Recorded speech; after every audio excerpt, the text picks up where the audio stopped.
Dobrý večer, moje meno je Jozef Valenfels, budem ako moderátor vás prevádzať týmto podujatím. Ešte predtým, ako začneme, máme tu vzácnych hostí z kapely Ondro a kamaráti, ktorí na úvod nás obohatia skladbou či dvomi.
Taká smutná,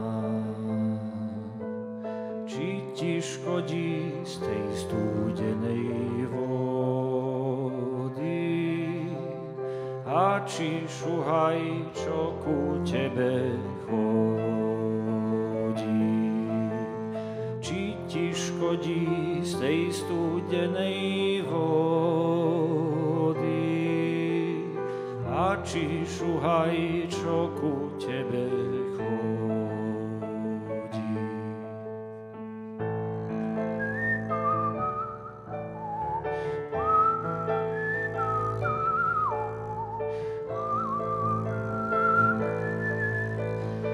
Pod obločkom zeleným a jerám povedajú, že si ja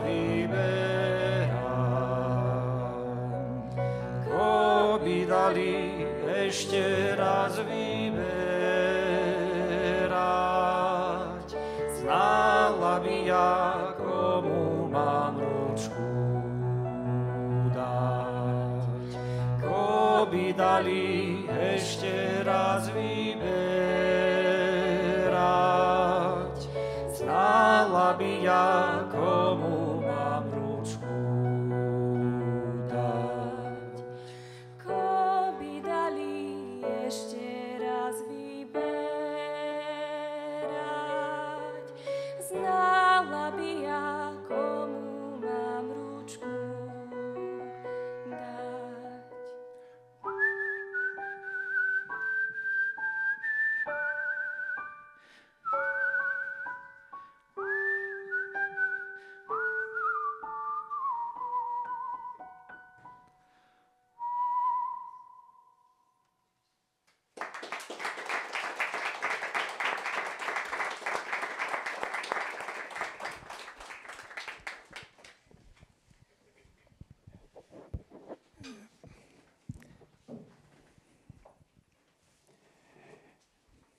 Tak ešte raz sa predstavím. Moje meno je Jozef Valenfels, som právnik, pracujem v parlamente a okrem toho pomáham spoločenstvu Ladislava Hanusa rozbehnúť nový audiovizuálny projekt Kultúra, o ktorom možno budete viackrát aj počas tohto podujatia počuť.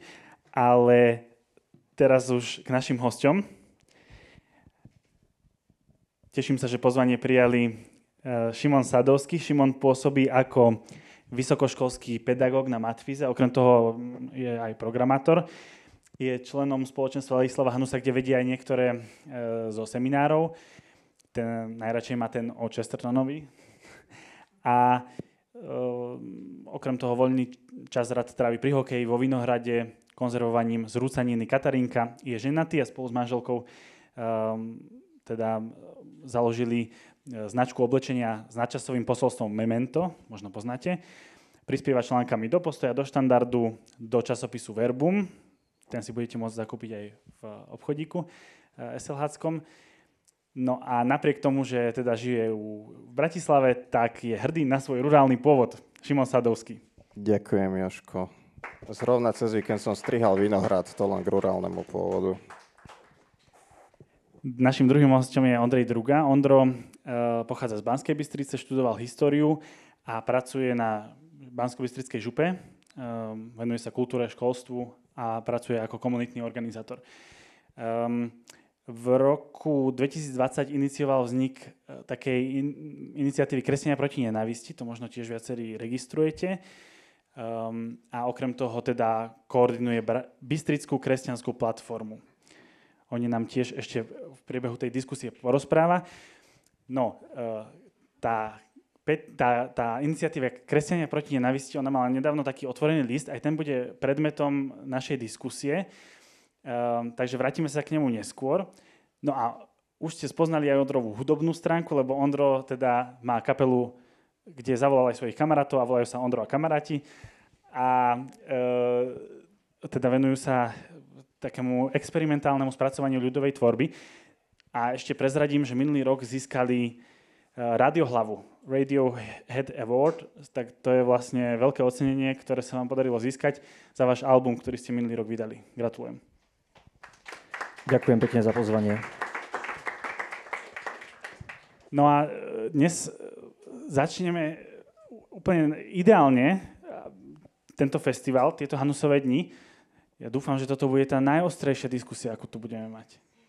Začneme rovno z hurta a potom v jej závere prejdeme k zmiereniu a cez lásku k pravde a cez pravdu k láske. To je taká ambícia. No, v tom verejnom živote sa aktuálne dejú veľké veci. Však veľa ľudí chodí na námestia každý druhý piatok.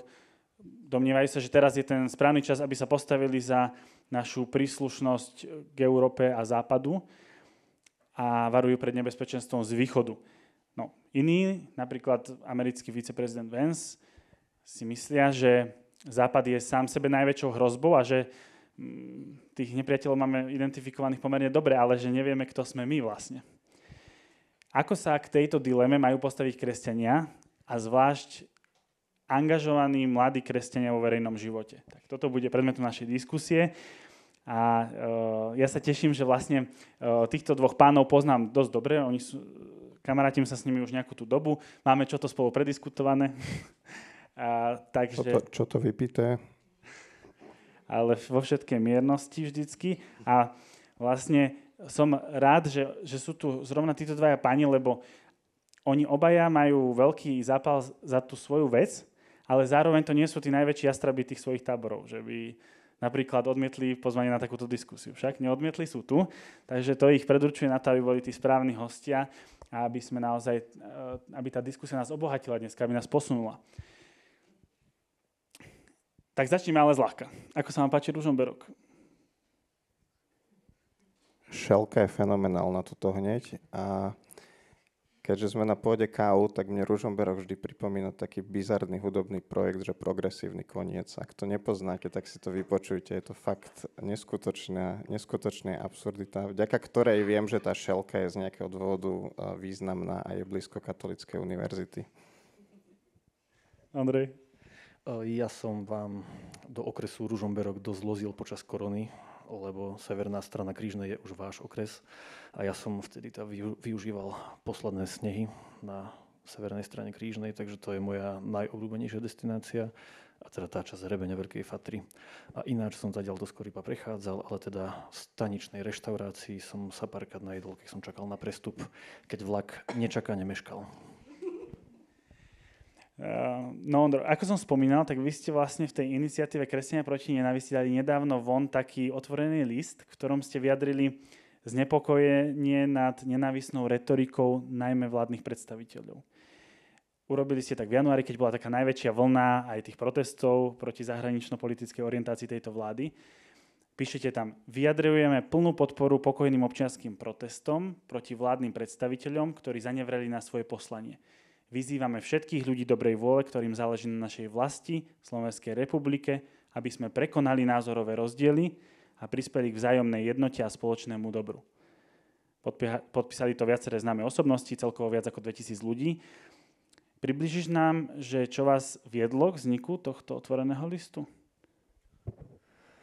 Začnem tak zo širšia. V 2020 sme vznikli ako zjednodušene povedané protikotlebovská kresťanská platforma, pretože nebola žiadna kresťanská platforma, ktorá by dokázala to nebezpečenstvo zneužívania kresťanstva zo strany kotlebovcov s dosť fašistickou a extremistickou minulosťou a súčasnosťou definovať aj naozaj explicitne. Odvtedy sme mali viacero vyjadrení pri rôznych veciach, ktoré sme považovali za nejako prelomové, alebo teda dôležité. Jedno vyjadrenie sme mali aj napríklad v 21. pri sčítaní obyvateľstva, keď sme sa vyslovili, akože tak ozvali sme sa proti tej kampani bez vyznania, lebo tam bolo veľmi veľa rôznych manipulatívnych vecí o kresťanstve a o veriacich. No a teda toto bola znova taká chvíľa, keď akože tých chvíľ, kedy sa bolo treba ozvať, bolo viacej. V podstate od korony je tých chvíľ, keď naozaj tá nenávisť rástla a treba sa ozvať a ukľudňovať. To je v podstate non-stop, hej, že v podstate tá nejaká situácia je tak zlá, že by sme sa mali ozývať proti nenávisti každý deň, hej, aj proti klamstvu, aj proti manipulácii. A toto bol jeden z tých prípadov, keď sme sa nečakane rýchlo zmobilizovali, tých pár ľudí, čo okolo tejto kampane sme. A teda za pol dňa sme boli schopní, teda najprv za 2 hodiny dať dokopy niečo. Hej. A ja som to skôr facilitoval, lebo bolo to treba akože čím rýchlejšie, takže ja som, že OK, tak keď to odsúhlasíte, tak ja zavolám tým signatárom, čo podpísali predošlé výzvy a uvidíme. A teda mňa to tak upokojilo, keď to podpísal František Mikloško a Daniel Hevier, ako také dve osobnosti, ktoré ja teda dosť si vážim. Takže potom už sa pridali ostatní. Hej. A to, čo bolo teda také naozaj v tejto situácii podľa mňa bezprecedentné, bolo to, akým spôsobom sa vládna moc snažila ako v podstate vystrašiť ľudí, ktorí plánovali ísť na protesty alebo takto. Hej. Tam myslím, vtedy začalo to také operovanie prevratom a zahraničnými agentmi a týmto. Takže vtedy to bol jeden z momentov, keď sa bolo treba ozvať a aj sme mali čas sa ozvať. Takže tak asi. Šimon, ty si to podpísal? Nie. Prečo? Tiež začnem zo širšia. Podľa mňa na Slovensku nie je normálne a nie je prirodzené, že verejný život je uviaznutý medzi dvoma verziami marxizmu. Tou postkomunistickou, ktorú reprezentuje Robert Fico, ktorej hlavné heslo je, že kto nekradne, okráda vlastnú rodinu a v duchu toho koná. Je to veľmi rozšírené a zlé. A aj tou Dúhovou, Šimečkovskou, ktorá sa zakladá na veľmi narcistickej interpretácii ľudskej osobnosti a ľudského individua, ktorá tvrdí, že človek len sám za seba rozhoduje, čím je a akúkoľvek hovadinu si vymyslí, tak všetci ostatní sa musia prispôsobiť k tomu a pajacovať podľa toho, čo nám povie. Zároveň na Slovensku štvrtina ľudí chodí pravidelne do kostolov, či už katolických, evangelických alebo podobne. Nie je prirodzené a je to zlé. A je to hanba nás kresťanov, že tu neexistuje tretí silný, minimálne tak silný ako tieto tri prúdy, prúd verejného života, ktorý je integrálne založený na kresťanstve a ktorý vie rovnako hlasne a silne odmietnúť aj Šimečkov, Dúhový neomarxizmus, aj Ficov, ten starý postkomunizmus, založený na zlodejine. Myslím, že toto by sa malo stať. Ak toto kresťania chcú spraviť, tak musia začať konať inštitucionálne sami za seba. A musia odmietnúť všetky falošné spájania sa s jednými alebo s druhými. A to neznamená, že sa nedá diskutovať. Diskutovať sa samozrejme dá a má a je to dobré. A to neznamená, že sa nedá ísť do koalícií v politike, ale koalícia v politike a verejná podpora a kampaňovanie napríklad za ľudí ako Ivan Korčok alebo Zuzana Čaputová sú dosť rozdielne veci a toto treba veľmi rozlíšiť. A myslím si, že kresťania dlžia tomuto svetu ešte jednu odpoveď a to je to, že Európa je v morálnej kríze, nepriateľ je vnútri a rozkladá Európu. A to platí aj duchovne, aj materiálne. A zároveň ten progresivizmus dúhový, ktorý tu kritizujem, má veľmi totalitné prejavy. V Nemecku zatvárajú tisíce ľudí za tweety, za kritiku vlády. Bavil som sa nedávno, bol som v Londýne na konferencii ARC s kamarátkou z Nemecka, konzervatívnou novinárkou. Sama mi vravela, že toto sa deje denne. Policajné komandá tam vykopávajú dvere a berú ľudí z domu za to, že tweetovali niečo kritické alebo možno niečo akože humoristické. Zhruba akože oveľa jemnejšie humoristické ako napríklad naša cynická obluda, tak za to tam ľudí zatvárajú. Hej. Francúzsko hovorí, že umelý potrat je základné ľudské právo. To znamená, že Francúzska republika vám hovorí, že ak ste pro-life, tak ste na úrovni človeka, ktorý popiera holokaust a obhajuje Hitlera. To je nutná implikácia tohto zákona a môžeme si tvrdiť, že to je inak, ale veci majú svoju vnútornú logiku. Myslím si, že kresťanská ponuka má byť morálna obnova Európy. To znamená pochopiť, že dlhé roky sa tu vedie kultúrna vojna proti tým základom Európy, na ktorých bola postavená, a tie základy sú kresťanské. Solidný ekonomický program, z ktorého budú profitovať bežní ľudia a rodiny.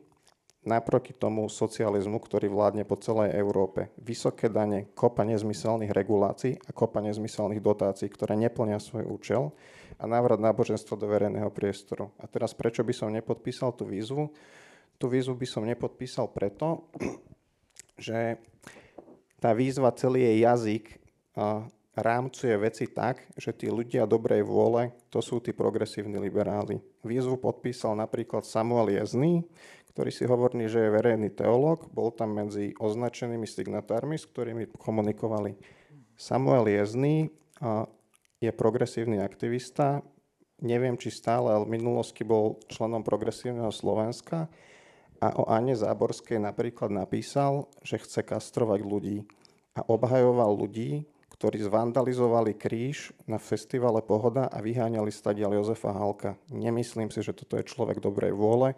Nemyslím si, že s takýmito ľuďmi sa dá budovať ten dialóg, ku ktorému tá výzva vyzýva. To je ten dôvod, že tam boli ľudia, s ktorými nesúhlasíš, podpísaní? Lebo... Nie. Ten dôvod je to, že ten jazyk tej výzvy je neúplný. Tá výzva rámcuje veci takým jazykom, že naznačuje, že teda treba odmietnúť toho Fica, fuj, s čím inak súhlasím. Ale tí ľudia dobrej vôle, s ktorými sa kresťania majú spájať, tak to sú práve tí progresívni liberáli, s ktorými treba obhajovať nejaké demokratické základy, na ktorých naša krajina stojí, čo znie akože pekne, ale realita je tá, že samotní progresívni liberáli nie sú tí, ktorí uchovajú tie základy, ale podkopávajú tie základy. Ja nechcem, aby sa to tu zvrhlo na slovíčkarenie, ale Ondro, ty nám približ, ako ty si vnímal tých ľudí dobrej vôle, keď ste to písali, že či je to tak, ako to Šimon prečítal? Je Samuel Jezný človek dobrej vôle, je Miroslav Kocúr človek dobrej vôle, je podľa teba Michal Šimečka a Lucia Plováková ľudia dobrej vôle, s ktorými toto chceme budovať, alebo sú to protivníci, proti ktorým treba vo verejnom priestore zápasiť, aby sme to tak akože si ujasnili, že o čom sa bavíme? No, a odznelo toho viacej. Čo sa týka toho Samuela Jezného, keď to tam prišlo, tak ja som práve povedal tým ostatným ľuďom, čo sú v tomto týme, že počúvajte, ale on myslím, že bol nejako, neviem, či úplne oficiálne v tej skupine progresívni veriaci, ale že minimálne k ním má blízko. Takže že podľa mňa toto, keď tam bude, tak to takých ľudí, ktorým progresívci fakt, že veľmi, veľmi ležia za ľudku, tak to ich odradí, aby to podpísali, alebo to skôr bude akože tak znedôveryhodňovať, alebo tak nejak. Hej. Ale väčšina tej skupiny povedala, že ale počúvaj, jedného tam dať môžeme niekam na spodok. Hej. Takže keď si toto označil, tak som si tak akože vybavil tú situáciu a ako taký ten otec, čo hovorí Pobertiakovi, že ja som ti to hovoril. Tak toto a tí ľudia dobrej vôle? Tí ľudia dobrej vôle. Ja som tam napríklad akože videl, akože je to podľa mňa dosť vágna formulácia, že pri tomto ja som si predstavoval, že v podstate, že to môže byť formulácia, akože, že v podstate aj, alebo výzva aj akože voličom vládnej koalícii, aj v podstate vládnej koalícii, že preukážte dobrú vôľu a začníme spoločne pracovať na spoločných problémoch Slovenska, lebo tie sú a sú obrovské. Hej. A väčšinou sa o nich hovorí málo, tak ako je teda v móde posledných 5 až 10 rokov, keď proste tie témy, ktoré ťahajú emócie, sú väčšinou tie, z ktorých sa robí hlavná kampaň, a väčšinou tie reálne problémy drvivej väčšiny obyvateľov krajiny sú inde a ostávajú neriešené väčšinou. Takže čo sa týka tých ľudí dobrej vôle, tak podľa mňa je to tak vágna formulácia, že tam si môžu dať hocikoho. A No ale však to sú tí ľudia dobrej vôle, s ktorými treba teda budovať ten dialog, a to sú tí ľudia, proti ktorým treba v verejnom priestore vystupovať, lebo áno, hoci by sme akože na ľudskej úrovni radi komunikovali, lebo však to chceme, ale proste sa to v tomto momente nedá a treba proti ním zápasiť. Že pokiaľ sa toto nepomenuje, tak tá výzva je vlastne tak strašne vágna, že vlastne mi nič nehovorí. Že tak potom na čo také výzvy? Hej, toto som si všimol aj na iných diskusiách, na ktorých sme sa teda stretli ako diváci, že ty máš rád, keď je to naozaj presne vedecky exaktne. To nemusí byť vedecky exaktne, ale ja si myslím, že akože verejné výzvy v verejnom živote majú hovoriť niečo konkrétne. Hej, že oni sú nejaké, akože, že pozývajú k nejakej akcii. Hej, táto je vágna a teda, ako som povedal, že bolo to za pol dňa, hej, že to bol tam ten deadline a bolo treba proste minimálne 50 signatárov obvolať, takže proste ja som sa k tomuto postavil, takže OK, ak sa na niečo zhodnete vy, tu ako tým, a podpíše to Mikloško a Hevier, tak ja tomu pomôžem na svet. Dobre. Nemusíme sa baviť o týchto, poviem, že možno to vnímame inak, ale určite, čo je fakt, je, že to bolo mierené hlavne proti teda predstaviteľom vlády, ktorí takýto podľa vás nenávistný jazyk používajú.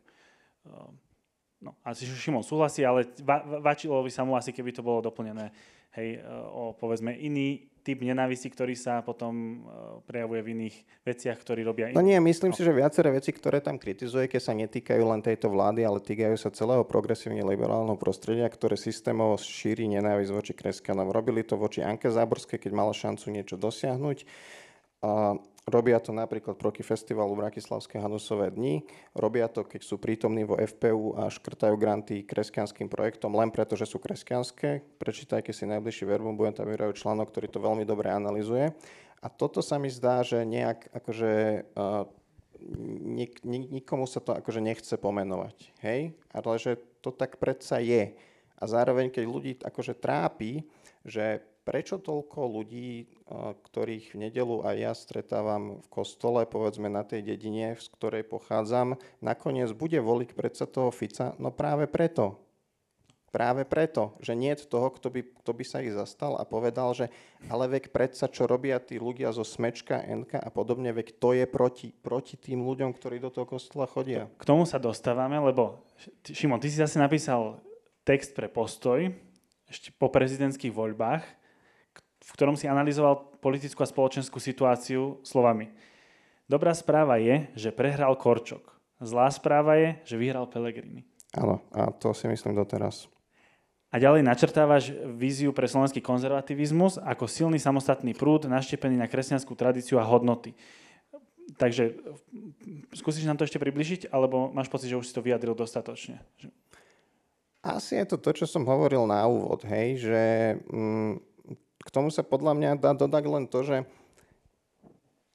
že ja som vlastne veľmi smutný z toho, že to tu ešte neexistuje, najmä preto, že na Slovensku naozaj existuje veľmi silné kresťanské podhubie, akože že veľmi dobre fungujúcich kresťanských komunít, ľudí, ktorí sa spolu modlia, stretávajú sa. A ja to myslím úprimne, ja to teraz nejak neparodujem. Akože tohto UPCčka, toho iného UPCčka v Bratislave, kde som chodil kedysi, toho RK, ktorého som bol súčasťou, tú Katarinku. A akože môžem tu pokračovať 5 minút a stále budem mať čo hovoriť. A to sú že perfektné veci. Len to, čo ma zaráža, je, že ono to nemá koncovku, keď sa to premietne do verejného života. A to teraz nehovorím len, že úzko politiku, ale ono to nemá akože koncovku, ani keď sa pozriem na to, že aké filmy sa tu točia, aké podcasty sa tu produkujú. Ono to není ani o tom, že aké meme stránky existujú proste na Instagrame, povedzme, hej, že to není, ako keby tí kresťania proste neexistovali v tomto priestore. A mňa to proste mrzí, lebo to proste nie je prirodzené. Hej? Že zdá sa mi, že sme... mám to také tričko, že Make Orwell Fiction Again, tak vy, čo ste čítali Georgea Orwella 1984, tak on tam má taký koncept doublethinku. A ten koncept hovorí o tom, že vlastne v tej orwellovskej dystopickej totalite ľudia si jedno mysleli doma alebo v nejakom kruhu priateľov a druhé robili, keď boli na verejnosti. A mám pocit, že toto strašne veľa kresťanov de facto praktizuje. Ondro, viem, že články sa na rozdiel od otvorených listov nepodpisujú, že to podpisuje iba autor, ale aby ste si boli kvit, hej, že rovnaká otázka. Podpísal by si ten Šimonov článok? Nie, nepodpísal. Veľa vecí sa mi tam veľmi páčilo. Aj súhlasím s tým, že teda áno, tento nesúlatuje, aj že to kresťanské podhubie a potenciál je oveľa väčší, ako je to premietnutie sa tých hlasov do kresťanských strán. A to, že prečo to tak je, to už je na dlhú debatu. Ja hlavne vnímam to zneužívanie kresťanských hlasov a zavádzanie kresťanov z tej akože pravej strany, z tej radikálnej pravej strany. Začali sme teda pred tými 5 rokmi tú kampaň proti Kotlebovcom, pretože nikto iný, teda aspoň si nepamätám, nie som si toho vedomý, že by to definoval naozaj explicitne a plno ľudí aj vzdelaných tak reagovalo. Hej, napríklad aj jeden kamarát z SLHčka mi vtedy hovoril, že veď, ale prečo vy idete proti Kotlebovým, mali by ste ísť proti progresívcom. No a ja som sa ho tak spýtal, že počúvaj, akože, ako si predstavuješ, že tie voľby dopadnú, hej, to bol 2020 a v januárovom fokuse mal Smer taký 22 a druhá bola LSNS s 15%, hej, že to proste rozdielili riadne veci. A v tejto dobe sme sa o tomto rozprávali a som sa ho spýtal, že ako chceš, aby tie voľby dopadli, alebo ako to čakáš. Že, no tak vyhrá Hranol, bude vládnuť s podporou Kotlebu, ale to nevadí, lebo naše hodnoty ostanú zachované. No. A to je taká vec, čo on to nepovedal jediný, hej, on to povedal explicitne. Hej. Mimochodom, dnes si to už dosť nemyslí. Hej. Vytriezvel, teraz z môjho pohľadu vytriezvel, tým, že teda videl dôsledky náboženského a kmeňového radikalizmu v Iraku, Sýrii a inde. Hej. A dneska práve pracuje na štúdia na súdržnosť spoločnosti, alebo teda o súdržnosti spoločnosti. No a podľa mňa jeden zo základných problémov, na základe ktorého si aj my, alebo teda obrovská časť nás určuje, že kto je náš spojenec a kto je náš protivník a ohrozenie, je to, že proste, že čo sú tie naše kresťanské hodnoty. Lebo za posledných 10, 15, neviem, možno 20 rokov, hej, odkedy sa začali robiť pochody za život, možno skôr neviem, hej, nečítal som ešte médiá predtým, takže ja toto vnímam posledných 10-15 rokov, že sa z tých našich hodnôt vytrhli len za život, ale s tým, že v podstate takmer výlučne len za nenarodený život a za našu kresťansko-konzervatívnu víziu manželstva, teda zjednodušene povedané, keď od toho za prejdeme to, že proti, tak je to, že proti LGBTI, proti potratom. Hej. Morálny teológ, s ktorým som v kontakte, mi tak povedal takú peknú vec, teda myslím, parafrázoval Benedikta XVI, že vždy, keď cirkev povie nie, tak to nie je prvé. Hej. Prvé je, že cirkev je za niečo a z toho vyplýva nejaké nie. Ale väčšinou akože mám pocit, že ten verejný diskurs sa celý zvrhol, že proti.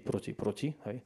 A že si týchto protivníkov, že jasné, samozrejme tieto dve hodnoty sú úplne integrálne kresťanské hodnoty, ale nie sú jediné. Hej. Že už len pri tej ochrane života, proste ten narodený život tu trpí, hej, už len tie 3000 odvratiteľných úmrtí ročne je proste obrovská vec, hej, ktoré sú tu.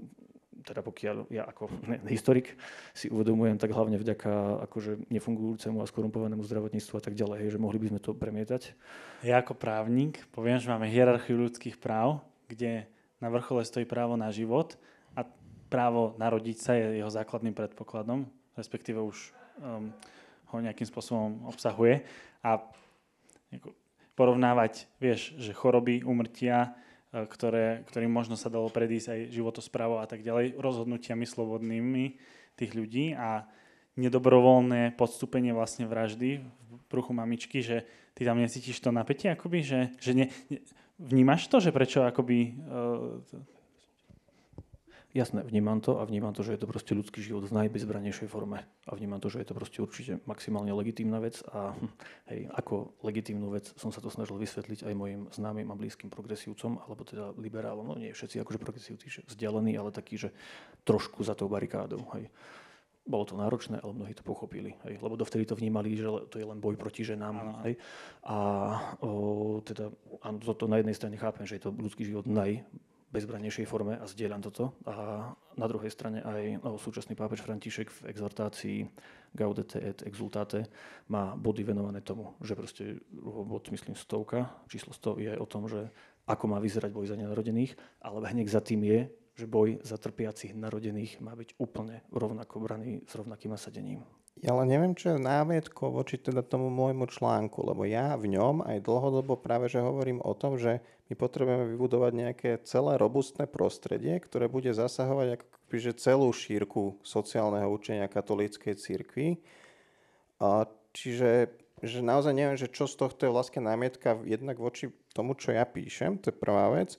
A druhá vec je, že čo sa mi na tomto ešte nepáči, je, že podľa mňa aj tá tvoja kritika ako keby, že konzervatívneho alebo kresťansko-konzervatívneho aktivistického prostredia, že je vlastne falošná, lebo že to nie je pravda, že sa riešia len tieto témy, že veď Hanusové dni, alebo povedzme náš časopis Verbum, veď dlhodobo rieši akože veľmi širokú paletu tém a jedna z nich je aj ochrana nenarodeného života. A áno, čo sa týka toho jedného pochodu, tak toto je ten aktivizačný moment kresťanov a nielen kresťanov, ale podľa mňa všetkých ľudí dobrej vôle, keď sa môžu postaviť proti tej naozaj najväčšej nespravodlivosti.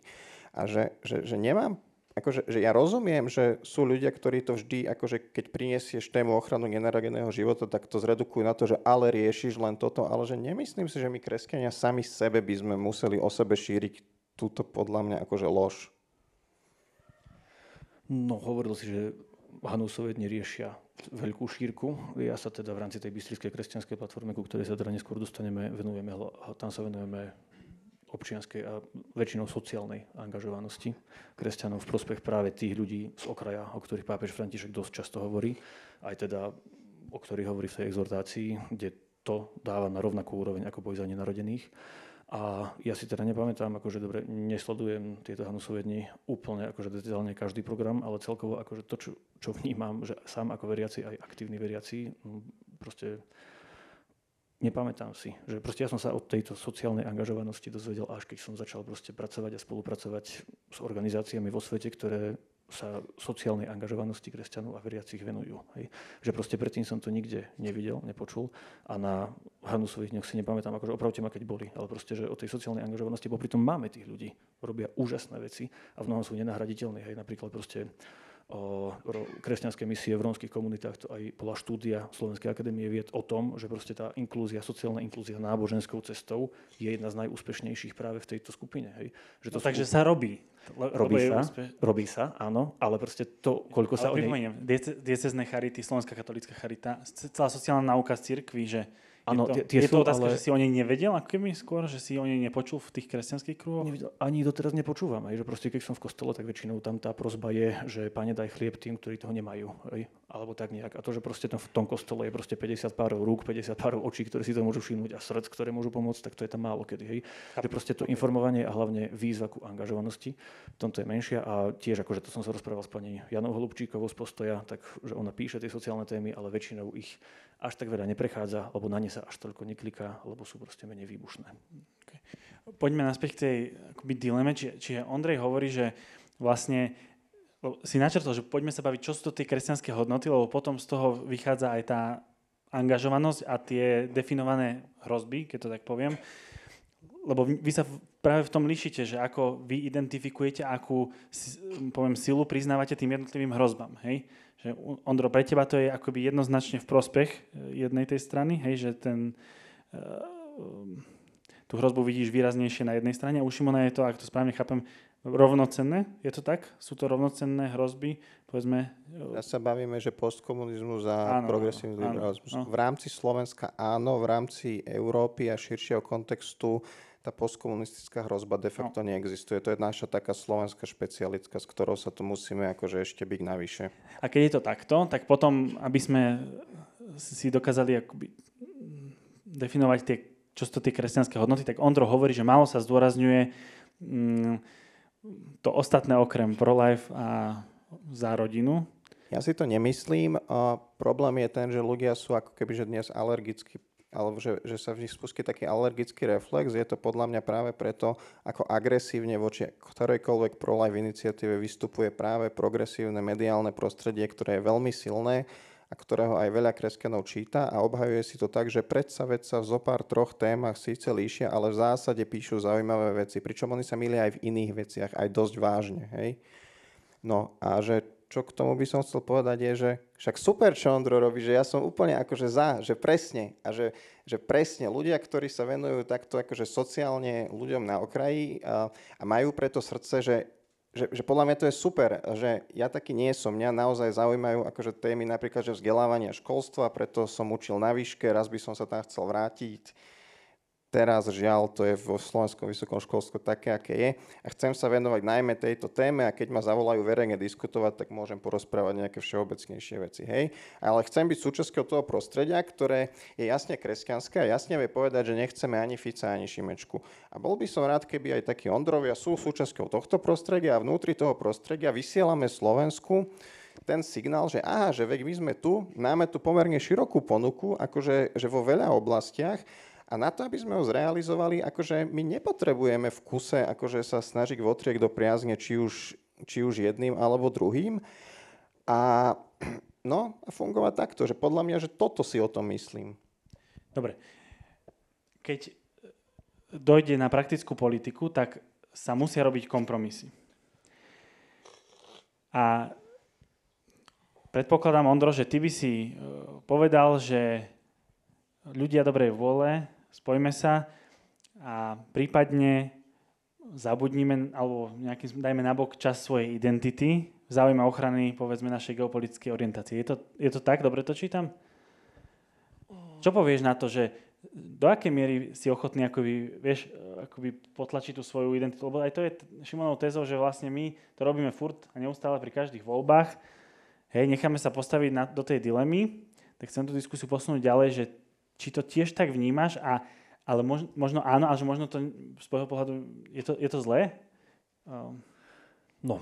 Ja som tomto taký asi netypický. Bol som v takej depolarizačnej iniciatíve, lebo ja mám tú kultúrnu vojnu, alebo aj to, že tieto dve naše hodnoty z toho množstva sa práve tieto dve začali riešiť. Ja som si to prvý raz všimol asi roku pána 2012, alebo tak nejak, keď sa na mojom Facebooku, keď som dal zdieľať nejakú pro-life vec, strašne sa tam pohádali moji dvaja strašne dobrí kamaráti. Hej.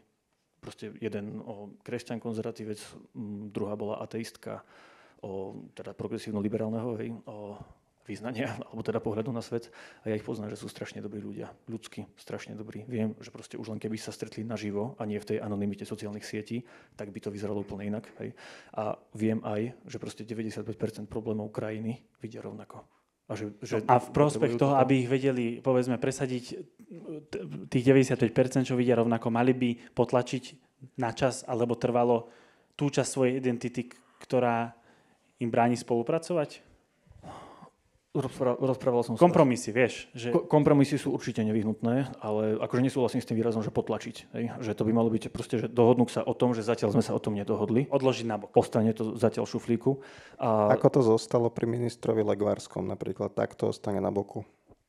No, ja som sa rozprával s pánom Petrom Bobulom, KDH-kom, alebo teda neviem, nakoľko aktívnym už bývalým KDH-kom. Myslím, že bol teda pri oboch Dzurindových vládach a on teda hovoril, že tam proste boli rôzne. Boli tam aj postkomunisti v SDL, boli tam aj nejakí liberáli, boli tam KDH-ci a že proste tie vlády podľa môjho názoru posunuli Slovensko veľmi dopredu. Aj to, že sme nás dostali do euroatlantického priestoru, aj to, že vtedy sa myslím kradlo menej a viac sa robilo pre krajinu. A zároveň liberáli opakovane podrážali kresťanov v tých vládach. Stalo sa napríklad toľko, že v programovom vyhlásení vlády bolo, že sa príjme zmluva o výhrade vo svedomí a toto liberáli v tej vláde potopili, kvôli tomu boli predčasné voľby. OK, toto si nepamätám úplne presne, lebo som mal 8 až 14-16 rokov, hej, ale teda verím, že máš tie informácie dobre. To, čo ja teda vnímam, že bol som v tej depolarizačnej iniciatíve a tam som zistil to, že vieš, Šimon, medzi tebou a mnou bežný, teda priemerný progresívec rozdiel nevidí. Hej, že pre nich sme všetci úplne jedna rovnaká homogénna masa, myslíme si všetci to isté, všetci pre nich predstavujeme obrovskú hrozbu a všetkých nás súdia podľa toho, čo hovorí Kotleba alebo Kufovci. Hej. Čo je, akože vieme, že je to somarina, hej, ale proste oni z toho druhého brehu, spoza barikády nás proste nevidia a nerozoznávajú. Hej. Vďaka tej depolarizačnej iniciatíve som zistil, aj oni zistili, že nie sme všetci rovnakí a hlavne ja som tiež zistil, že nie sú všetci rovnakí a sú veľmi rôzni.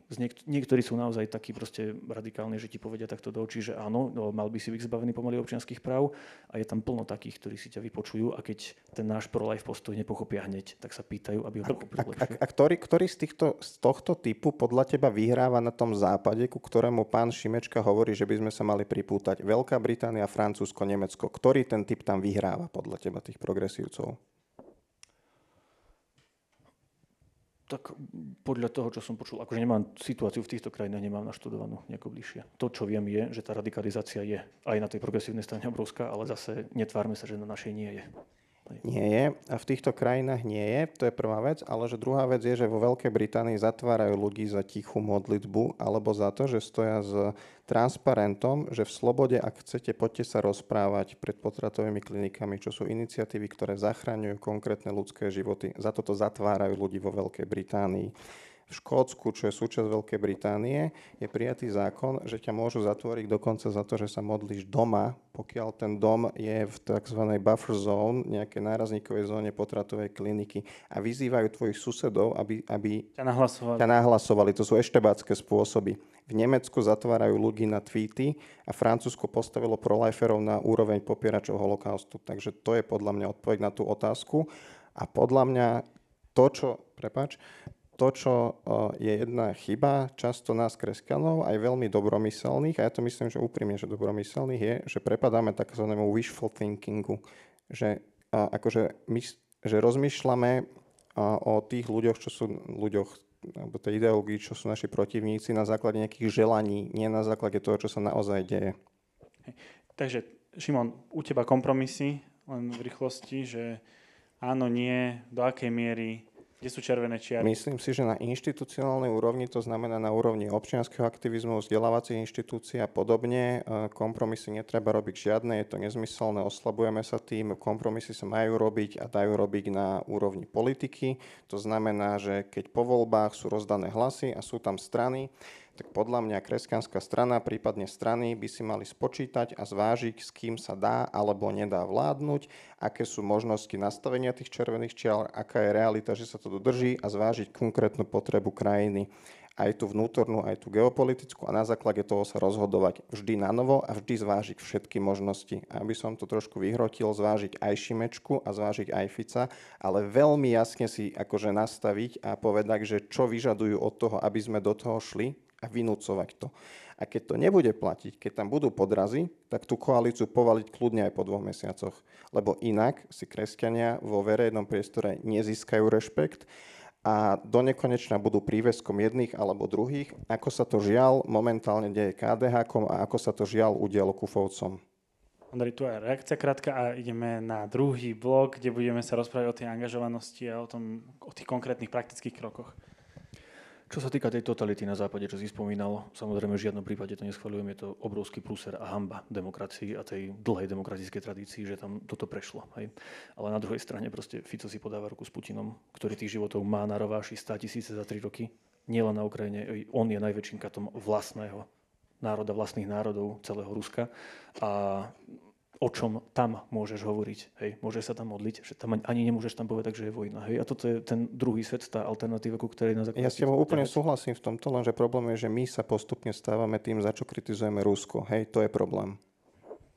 V čom konkrétne sa tým... No v tom, čo som vymenoval doteraz, hej, že v tom, čo sa deje v Británii, Francúzsku a v Nemecku a to, čo Šimečka s jeho partiou chce importovať aj sem.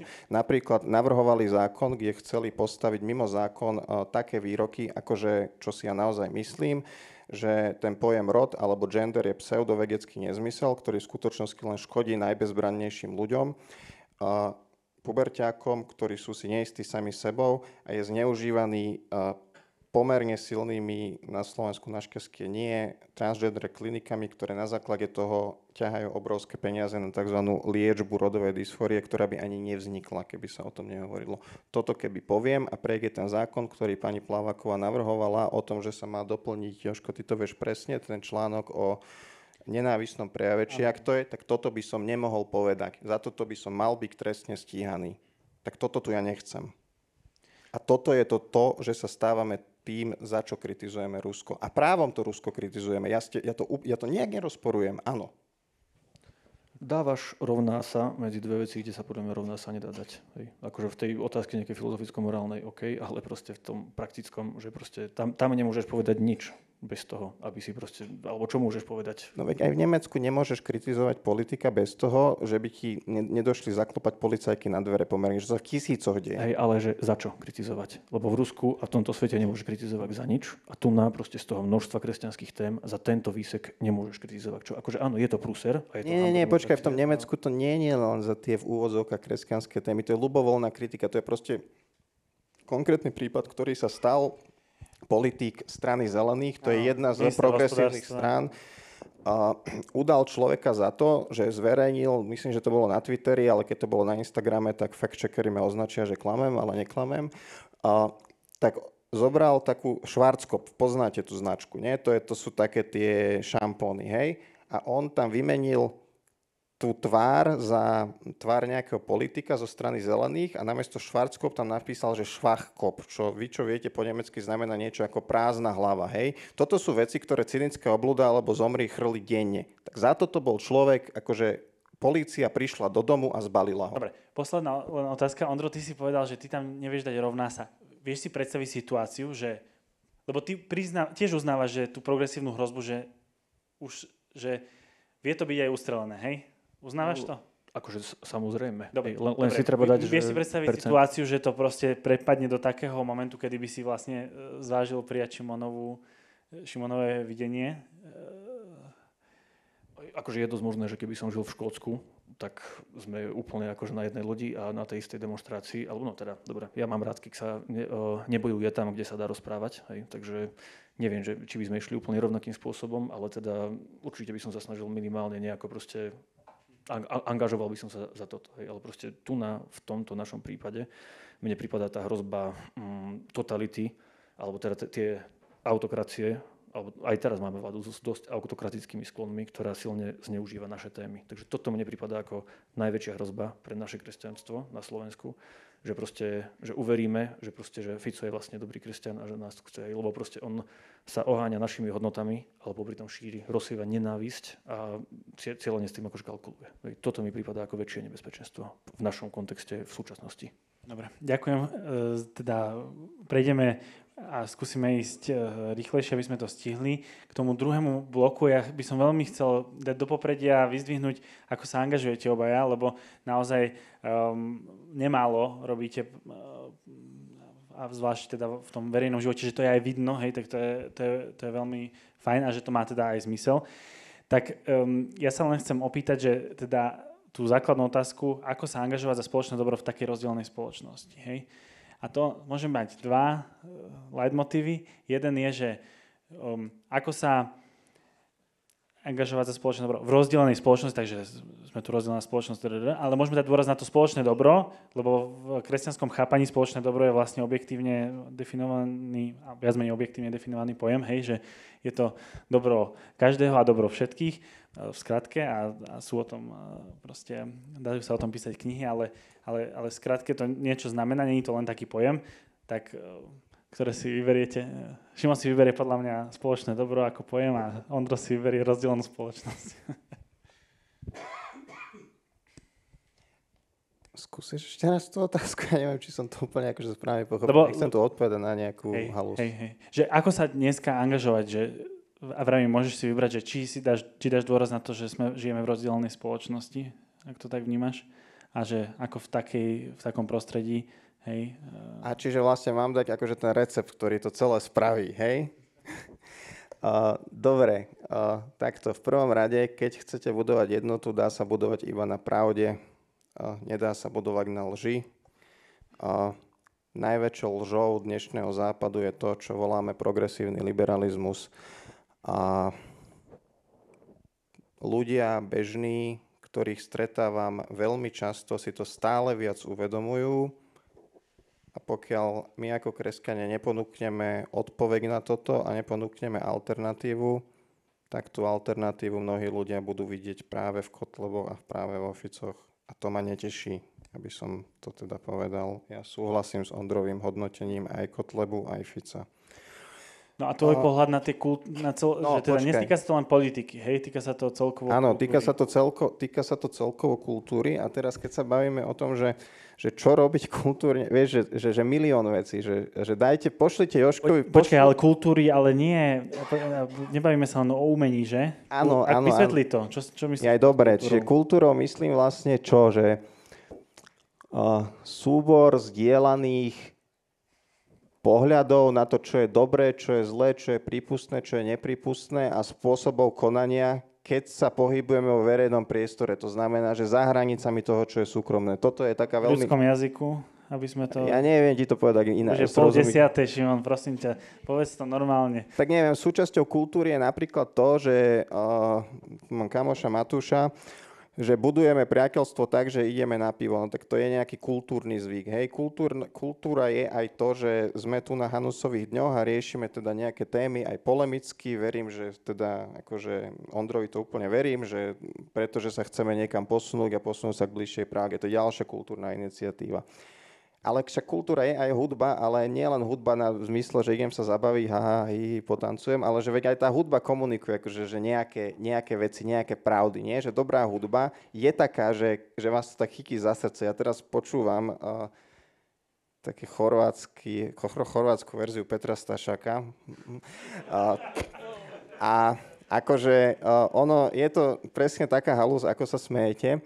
Ale pekné na tom je, že on má jednu nádhernú pesničku o tom, ako že to najdôležitejšie v živote, on to tak po chorvátsky povie, že muž, žena, more a dieťa z lásky. Hej? A teraz s manželkou čakáme dieťatko a ja si vravím, že ty vole, že to sa ma úplne dotýka. A akokoľvek proste je to vtipné počúvať ten tým hudby. A to je milión iných pesničiek, ktoré niektorí máte radi, možno Simu Magušinovú, ako mám aj ja rád, hej, tak ona podľa mňa perfektne pomenúva mnohé veci, tak toto. A však aj ten tvoj projekt, Jožko, Kultúra, tak to je super. Ale že podľa mňa týchto vecí je milión. Kultúra je, akú meme stránku lajkujem a akú neviem, ktorú potom nesledujem, hoci ju sledujú všetci ostatní, pretože je nenávistná a zlá, hej, tak aj to je súčasť kultúry. No a že čo sa dá robiť, no tak podľa mňa by sa kresťania v prvom rade mali začať modliť okrem sedembolestnej Panny Márie na Slovensku aj k Panne Márie víťaznej. To znamená, že by nám nemalo ísť len o to, že raz prídeme za rok do Šaškina a polutujeme sa, ako je to ťažké, ako proste ten celý svet na nás zalahol, ale že my reálne chceme nejaké výsledky, hej, ktoré sú v súlade naozaj s učením katolíckej cirkvi, prípadne keď tu nie ste katolíci, tak s učením povedzme vašej cirkvi, z ktorej ste a ktorá sa drží kresťanskej tradície. Potom je to o tom, že potom ďalšia vec je, že tak nájdete si zo pár projektov, ktoré sa vám páčia a pošlite na ne peniaze. Keď sa vám zdá, že Ondro robí dobré veci a máte na srdci naozaj tú sociálnu pomoc, tak pošlite Ondrovi tie peniaze, lebo ich potrebuje proste. Ideme stavať dom, potrebujem to veľmi. No, nie, železo zdražilo. Nie, ale vážne, že tá kultúra dávania desiatkov, že my to príliš nemáme a je to škoda, hej. Jožko začal robiť kultúra, projekt, kde chce robiť videá, kde bude komunikovať takéto nejaké idei ďalej dobrým, profesionálnym, zaujímavým spôsobom. Tak pošlite mu tie prachy proste, alebo presvedčte vašich rodičov, aby to spravili. Neviem, pošlite to na Hanusové dni a keď máte nejaký drive a talent v nejakej konkrétnej oblasti, tak niečo založte. Ja vám neviem povedať čo. Ak ste architekt, tak začnite stavať katedrálu a postavte najkrajšiu katedrálu za 50 rokov, keď sa dokončí, nevadí. Bude toto vaše svedectvo. Keď vás zaujíma školstvo ako mňa a ste ochotní v tom pakostroji sa nejakú chvíľu pohybovať, ktorý sa volá slovenské školstvo, proste tak do toho choďte a staňte sa nejak výborným učiteľom, z ktorého žiaci budú vidieť, že je dobrý a nejakým spôsobom na nich komunikujte, že ste kresťan a má to význam. A dá sa to dokonca aj keď robíte matiku inak. Hej, dá sa to. Není to stratené. A to je akože, že milión vecí tu môžem vymenúvať. Hej. Dobre, sme v UPCčku, je tu veľa mladých, možno aj tuto z univerzity, tak že čo ty vidíš ako taký najbližší? Si tu vymenoval nejaké a povedzme ešte, že veľa si toho aj pocestoval, bol si aj v Amerike na nejakých letných školách, v tom prostredí konzervatívnom, kresťanskom sa aj tam pohybuješ. Čo chýba slovenskému vysokoškolskému študentovi, aby mu tá angažovanosť v tom verejnom živote viac zachutila? Čo má robiť? Podľa mňa kresťania na Slovensku sú veľmi zmierení s priemernosťou. Málo kedy som stretol mladého kresťana v UPCčku, ktorý chcel byť najlepší vo svojom ročníku, ktorý chcel mať najlepšiu diplomovku, ktorý sa chcel dostať na tú zahraničnú stáž, ktorý proste, takéto veci robiť, ale toto treba robiť. Málo kedy som stretol kresťana, ktorý keď začal pracovať, tak mu nestačilo, že na tej škole učil, ale chcel byť riaditeľom, pretože áno, to je aj pozícia moci, ale moc nie je nutne negatívna. To znamená, že ty máš vplyv a môžeš konkrétne dobro robiť. Hej? Toto podľa mňa, tento ťah, to je jedna vec a druhá vec je to, čo hovoril Jožko. No tak dobre, ja, ale nielen ja, však aj Jožko veľa toho pocestoval, boli sme na, ADF International, perfektná organizácia na nejakej super letnej škole, kde sme sa bavili o verejnej angažovanosti kresťana. No tak pocestujte ten svet. Počas vysokej školy máte tých 5 rokov, každé leto si dajte, že chcem jednu dobrú letnú školu, hej? ktorú organizujú ľudia, ktorí už majú za sebou niečo, sú to kresťania, ktorí majú za sebou konkrétne úspechy v angažovaní sa vo verejnom živote. Hej, je toho veľa. Spýtajte sa Jožka, on vám povie, kam ísť. Dobre, ďakujem, Šimon. A teraz, Ondro, tvoja angažovanosť. Priblíž nám, že čo robíte napríklad v tej Bystrickej kresťanskej platforme. Áno, snažím sa teda, poprosím pustiť prezentáciu. Ja som taký, teda, ako povedal klasik, ani vizuálne, tak ja by som bol rád aj vizuálne. Takže Bystrickú kresťanskú platformu tiež ťaháme od 2020. Máme tam viacero, teda, toto sú 3 také hlavné oblasti. Medzikonfesionálna spolupráca, alebo teda zjednodušene povedané ekuména, sociálna angažovanosť a občianska angažovanosť. No a ja túto platformu koordinujem na veľmi malú časť môjho polovičného úväzku. A je to v podstate taký tanec medzi predsudkami v 2 rovinách. Takto sme začínali počas korony 2020. Toto bol uší tím, s ktorým sme väčšinu týchto vecí akože ťahali a zakladali, robili prvé aktivity. No a takto to vyzeralo, že čo sa týka tej konfesionality. V Bledomodri sme boli rimokatolíci, v Ľavohore evanjelický farár, pod ním pastor cirkvi bratskej a dolu je adventista, potom prišiel ešte baptista a grekokatolíčka, priebežne sa to mení. Takže keby sme chceli jeden druhého skonvertovať, že počúvaj, ty si baptista, to je v pohode, ale poď ku nám, lebo my sme tí praví, tak to celé zakape hneď v zásade, hneď akože úplne v základe na začiatku. Ten rešpekt voči inakosti je tam proste nevyhnutný na to, aby sme mohli spolupracovať na niečom ďalšom a teda musíme mať to vedomie, že to, čo nás spája, toho je viacej ako toho, čo nás rozdeľuje. V tej sociálnej angažovanosti sme začali spolupracovať s komunitou Sant'Egidio. Tí sa starajú hlavne o ľudí bez domova v Banskej Bystrici. No a my sme im teda pomáhali prechádzať od služby k boju za zlepšenie systému, lebo väčšina mimovládok, aj mnoho kresťanov na Slovensku častokrát robí skôr veci, že štát zlyháva, systém zlyháva, tak my ho poďme nahradiť, poskladajme sa a nahraďme ho a pomôžeme tým núdznym. A potom je druhá možnosť, spojme sa, aby sme boli dosť silní, zatlačme na systém, aby sa zmenil. Takže toto sme sa snažili, hlavne pri téme nízkopráhovej nocľahárne, to je taká vec, že aby bola nocľaháreň, ktorá je otvorená aj ľuďom pod vplyvom, teda ľuďom so závislosťami. Veľkým pomocníkom v tomto bol Janko, tam on je na tej fotke. Bol to bývalý kriminálnik, ale ja som ho už poznal teda v poslednom štádiu jeho života, keď už bol taký ukľudnený. Pre mňa to bol taký veľký príklad toho, že každý človek si zaslúži nielen druhú šancu, ale aj 20. šancu, lebo bol veľmi naozaj šikovný, inteligentný a mal odvahu bojovať aj za ostatných a za zlepšenie tých podmienok pre ostatných. A sám popri tom ten nízkoprah potreboval, lebo napriek tomu, že sme rozoberali neviem aké traktáty vrátane náboženských a kresťanských, tak on väčšinou nejakú tú dvojku v žile mal. Hej. Nebolo to na ňom vidno, ale proste tiež bol závislý. No a tým, že mesto stále robilo, no proste mesto stále, aj keď oficiálne akože navonok preukázalo ochotu vytvoriť ten nízkoprah, reálne ho nevytvorilo. Janko zomrel rok a pol dozadu na lavičke pri železničnej stanici na podchladenie sám. Keby nízkoprach fungoval, dosť možné, že tiež zomrie, lebo mal tie svoje choroby, desiatky rokov na ulici zničia človeka, zničia život aj zdravie, ale aspoň by zomrel v dôstojných podmienkach a nie sám. Takže tam sme zistili, že je nás málo na to, aby mesto proste začalo niečo robiť, musí nás byť viac. Ďalšia komunita, do ktorej sme tak akože pričuchli, je rómska komunita v takejto bytovke. Je to jednoznačne najhoršia bytovka, ktorá patrí mestu. Mesto ju spravuje, mesto ju vlastní a mesto ju prenajíma. A cieľene tam segreguje Rómov.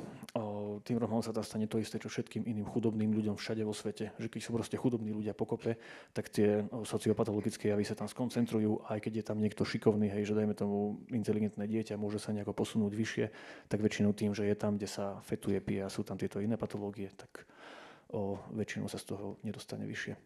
Takto vyzerá byt za 510 na mesiac, keď ho preberáte. Oficiálne je to holobyt, musíte zaň zaplatiť ešte zálohu. Takto tam boli radiátory, neboli tam regulátory, ale boli tam merače, takže nemohli ste si šetriť na teple, ale museli ste zaplatiť všetko teplo, ktoré ste spotrebovali. Takže aj keď bolo vonku 20 stupňov a vlastník kúril, tak ste platili. Hej. Takže veľmi luxus. Boli tam zbytky švábov, ploštíc a iných vecí, ktoré sú tam často. Takto vyzerala kuchyňa môjho kamaráta Kamila, keď ju prebral. Takto si ju on sám vylepšil za vlastné peniaze, napriek tomu, že z mesiaca na mesiac ho môžu vyhodiť. Takže investoval aj do omietok a dlažieb a nenávratných vecí. Toto sú kamaráti Kamil a Kalman, ktorí po rokoch, keď sa tam nikto neodvážil zdvihnúť hlas, lebo práve ich tam mohli z mesiaca na mesiac vyhodiť, teda nabrali tú odvahu, pomáhali sme im bojovať za spravodlivejšie podmienky. A ako finalisti Roma Spirit, také ocenenia Roma Spirit sa dostali až do prezidentského paláca. A toto boli teda problémy dvoch komunít, ľudia bez domova a Rómovia. Toto je v podstate veľmi zjednodušene vysvetlený princíp komunitného organizovania, ktorým pracujeme. A potrebovali sme sa spojiť viacerí, aby sme to mesto dotlačili do nejakých reálnych zmien. Hej. Takže sme tam zapojili aj ďalšie komunity, mnohodetné rodiny, jednorodičov, mladých ľudí, ktorí majú veľmi ťažkú situáciu, lebo tie ceny bývania v Bystrici sú naozaj veľmi zlé pre všetkých. Rodiny so zdravotne znevýhodnenými členmi, seniori, aj mnohodetné rodiny sú tam dvakrát. No a potrebovali sme sa spojiť aj na tej druhej úrovni. Oslovili sme platformu Nie v našom meste, kde sú aktivisti rôzneho razenia, vrátane mnohých liberálnych. Hej. Ale keďže sme riešili toto, tak nikto sa nepýtal, že čo si myslíš o manželstve a kedy sa začína ľudský život a ako by mala vyzerať potratová legislatíva. Takže proste za tieto veci, za týchto ľudí, za týchto chudobných, o ktorých sme teda aj dneska mali čítanie na rímskokatolíckych bohoslužbách, teda 25. kapitola Matúšovho evanjelia, bol som hladný, dali ste mi jesť, bol som smedný, dali ste mi piť a tak ďalej. Myslím, že to poznáme všetci. Takže za týchto chudobných ľudí sme sa dokázali spojiť a hlasoval za nich a loboval za nich aj poslanec za KDH, aj poslankyňa, ktorá svojho času nosila duhovú stužku po vražde na Zámockej. Hej. Takže proste keď riešime tieto veci, tak to ide a zároveň je to pre nás nevyhnutnosť, lebo väčšina obyvateľov Bystrice je skôr pasívna. A tým je ukradnuté, že ako sa majú títo, oni ich len chcú mať čím ďalej od seba. Hej, aj ľudí bez domova, aj Rómov, že proste mne je jedno, dajte ich čím ďalej, najlepšie dozvolená, alebo tak nejak. Hej. A my ich potrebujeme akože späť porúštiť. Hej. A my sme spoločne tá aktívna menšina v meste. Keby sme to chceli len sami ako kresťania presadiť, tak nemáme najmenšiu šancu. Sme proste jedna, možno 2-3 malé rybičky, ale nás potrebujeme viacej. A keď sa sústredíme na tieto témy, tak tam tie menovatele sú iné a tento je dosť spoločný. No a taká téza celkom je spájanie 3 na tej národnej úrovni, že ja ako historik si myslím, že také kľúčové okamihy našich moderných dejín sú tieto. November 89, voľby 98, protesty za Jana a Martinu v 2018 a pomoc na ukrajinskej hranici po začiatku vojny v 2022. Všetky tieto udalosti by podľa mňa neboli, keby sme sa nedokázali spojiť konzervatívci a liberáli a nájsť spoločnú reč. Jedna poslankyňa alebo kandidátka za KDH, nepamätám si meno, ale povedala takú veľmi zaujímavú vec, že my väčšinou konzervatívci, liberáli prídeme do kontaktu len keď sa hádame. A hádame sa o tých hodnotových veciach. A teda taká zaujímavá vec od psychológov kultúrnych vojen, že spochybnenie hodnôt náš mozog vyhodnocuje rovnako ako ohrozenie života. To znamená, vypne nám tu ten prefrontálny kortex, amygdala kraľuje a proste idú emócie, väčšinou bojujeme a bojujeme tam, kde sa treba rozprávať a kde sa aj dá rozprávať. Hej. Keď sa napríklad na tej ukrajinskej hranici stretol môj kamarát z Godzovnu, aj s ďalšími Godzovňákmi tam boli a stretli sa tam pri robote, pri tom, keď pomáhali tým desiatkam tisíc Ukrajincov, väčšinou žien, detí, ktoré proste denne tam proste prechádzali. Stretli sa tam s nejakým vysoko postaveným PSK-rom, alebo minimálne v tom čase bol nejaký vyššie postavený PSK. Hej. A skamarátili sa. Hej. A skamarátili sa tak, že on s nimi šiel ešte aj na rýchlu omšu. Keď mali takú pre seba omšu, tak on šiel s nimi, hej, lebo chcel byť s nimi. Nekonvertoval, hej, ani si neprestal myslieť to, čo si myslel, ani oni si neprestali myslieť, hej, že stále majú proste rôzne názory. Ale tým, že proste tam bola obrovská kríza a všetkým bolo jasné, že proste štát zase raz zlyhal, alebo mu to bude trvať dlho a je to na nás, tak proste tam boli naozaj všetky mimovládky, boli tam aj liberálne mimovládky, aj konzervatívne, prešovskí grékokatolíckí bohoslovci, evanjelická diakónia, katolícka charita, boli sme tam všetci. Hej. A teda takto na záver, že tá poslankyňa vtedy povedala, že my väčšinou sa dostaneme do kontaktu, len keď sa hádame a keď bojujeme. Ale v podstate mali by sme si uvedomiť, že je to taká vzácna vec, lebo sme ľudia, ktorí nejaké hodnoty majú. A v tých hodnotách nesúhlasia a kvôli tomu sa tak hádame, až bojujeme, až si nevieme priznať meno. Hej. A je otázne, že či koľko napríklad poslancov súčasnej koalície nejaké hodnoty má. Hej. Že to je taká vec, o ktorej by sme mali podľa mňa uvažovať, lebo je to naozaj, sú to veľmi vážne veci. Hej, aj nenarodený život, aj proste, neviem, eutanázia, aj proste otázka rodiny, manželstva sú veľmi vážne veci a je normálne aj psychologicky zdôvodnené, že prečo sa o tom hádame, prečo bojujeme a prečo sa o tom nevieme rozprávať. Ale mali by sme o tom uvažovať aj inak, aj o týchto veciach a plus nemali by sme zabúdať podľa mňa aj na tie ostatné kresťanské hodnoty. Vďaka. Poďme na otázky. Tam sa k tomu vrátime. Chceš povedať? Prežiješ to, či nie? Prežijem, Vrátime sa k tomu pri otázkach. Zaujíme to, aby sme ich stihli čo najviac, lebo je ich tu celkom dosť, tak ja navrhujem, aby sme skúsili naozaj v jednej, dvoch vetách, že hej, aby tie odpovede prichádzali. Takže trochu sa opomína, že progresivizmus na západe pomaly upadá. Dobrým príkladom je skutočnosť, kto vyhral voľby v Nemecku. Nebudú sa teda tie pomery meniť? Šimon, poď prvý.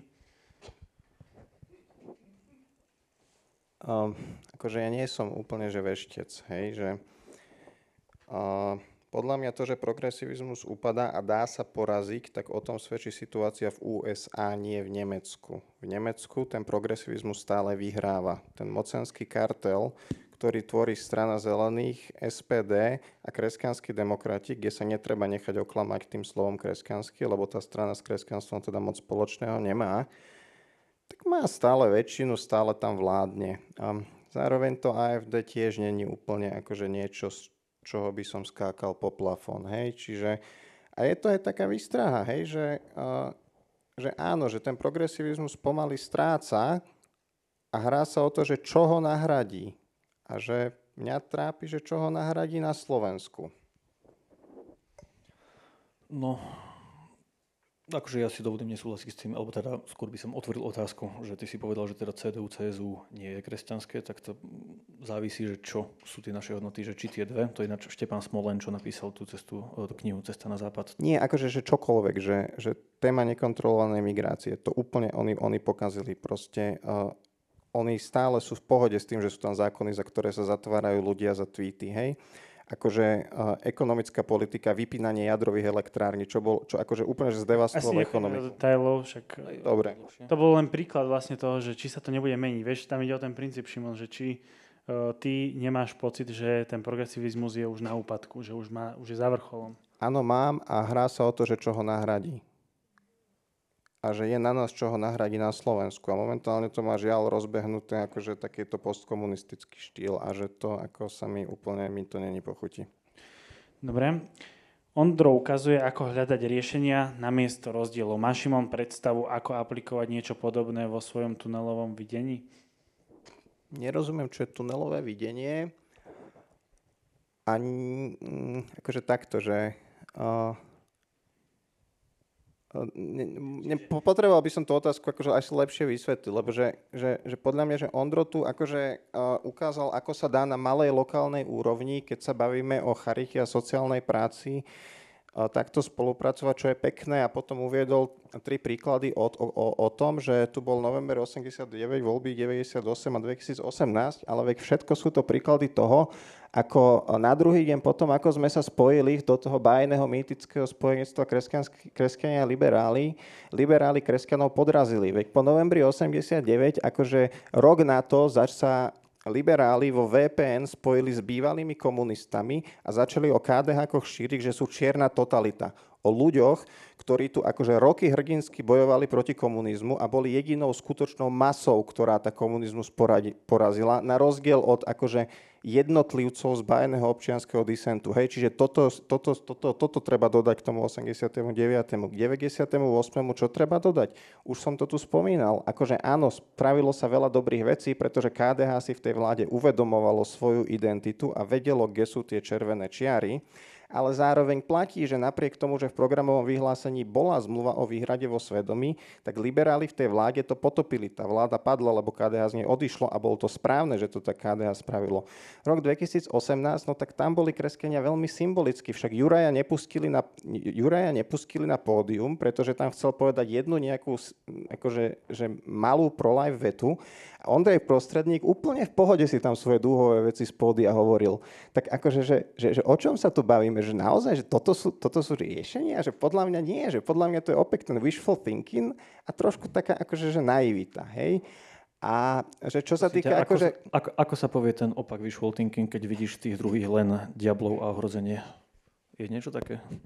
Neviem, ale však popísal si to, nepotrebujem dávať na to jedno slovo. Asi nemyslím, že to robím. Ja proste popisujem akože to, čo sa deje, a že hovorím, že medzi Ficom a progresívcami si nechcem proste vyberať. Akože, že nechcem, že to je falošná dilema. A najmä, že ak túto dilemu budeme riešiť my kresťania v kuse ako prvý problém sveta, čo na Slovensku robíme, tak tým efektívne oslabujeme seba. A že čo sa týka tých akože spoluprác, že však jasné, akože, že keď nerobíte vyslovene, že tie veci, čo som ja hovoril, že máte svoju ponuku a tak to sa bavíme o akože iniciatívach, ktoré chcú riešiť verejný život v nejakých veľkých otázkach. Hej, však jasné, že u mňa na sídlisku, proste keď budem opravovať chodník, no tak sa nebudem toho suseda pýtať, koho volí. Hej, že, a to ani nehovorím. Hej, že ja na inej úrovni hovorím, ako keby, že o týchto veciach, na takej tej, povedzme, že celospoločenskej. Hej, že ja rozumiem, že ako toto robiť. Ale že ak chcete hľadať tie riešenia naozaj na celospoločenskej a povedzme civilizačnej úrovni, no tak hľadajte spojencov v ľuďoch, ktorí rozmýšľajú podobne ako vy. A keď tvrdíme teda, že sme kresťania a že máme nejaký substantívny pohľad na to, že aká je realita, čo je a dobro a zlo, tak sa asi snažme spojiť najmä s tými ľuďmi, ktorí na to pozerajú podobne.